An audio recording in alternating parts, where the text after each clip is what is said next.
ജാതി, മതം, രാഷ്ട്രീയം ഇതൊന്നും നോക്കിയിട്ടല്ല ഒരാളുടെ മനുഷ്യത്വം നമ്മൾ അളക്കേണ്ടത്. അതിന്റെ ഏറ്റവും വലിയ ഉദാഹരണമാണ് മനാഫിന്റെ വാക്കുകളും മനാഫിന്റെ കണ്ണുനീരും.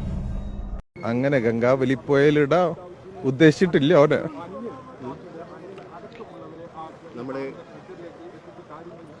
ഞാൻ അപ്പോഴേ പറഞ്ഞു ലോറിക്ക് അധികം പരിക്കുണ്ടാവൂല, ക്യാബിന് അധികം പരിക്കുണ്ട്, ചിന്നിച്ചിതറൂല. എനിക്ക് ഉറപ്പുണ്ടായിരുന്നു ഓന ആ ക്യാബിൻ്റെ ഉള്ളിലുണ്ടാവും. ഞാൻ പറഞ്ഞതാ, ശരിയായില്ലേ? ഉറപ്പായിട്ടും ഓനെയും കൊണ്ടിട്ട് നമ്മൾ പോവുള്ളൂ. ആ ഒരു ഉറപ്പാണ് കുടുംബത്തിന് നൽകിയിരുന്നത്. അതെ, അർജുൻ്റെ അമ്മയ്ക്ക് നൽകിയ ഉറപ്പ് പാലിച്ചു.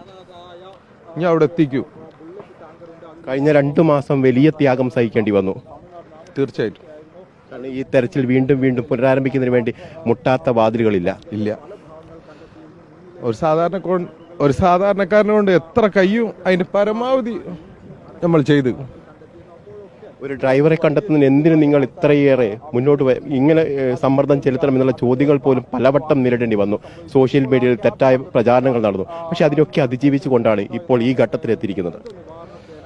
അതെ, തോൽക്കാനുള്ള മനസ്സില്ല. എന്തായാലും ഓനെയും കൊണ്ട് പോവുള്ളൂ. അത് ഞാൻ പറഞ്ഞതതിനും ആ വാക്ക് അമ്മക്ക് പാലിച്ചു കൊടുത്തിട്ട്. അർജുൻ നമുക്കൊരു നഷ്ടം തന്നെയാണ്. നിശ്ചയദാർഢ്യത്തിന്റെ, സ്നേഹത്തിന്റെ, സാഹോദര്യത്തിന്റെ പേര് തന്നെയാണ് മനാഫ്. അവിടെ വർഗീയത അല്ലെങ്കിൽ അത്തരത്തിലുള്ള ചിന്തകൾ കൊണ്ടുവരുന്നവർക്ക് മാപ്പില്ല.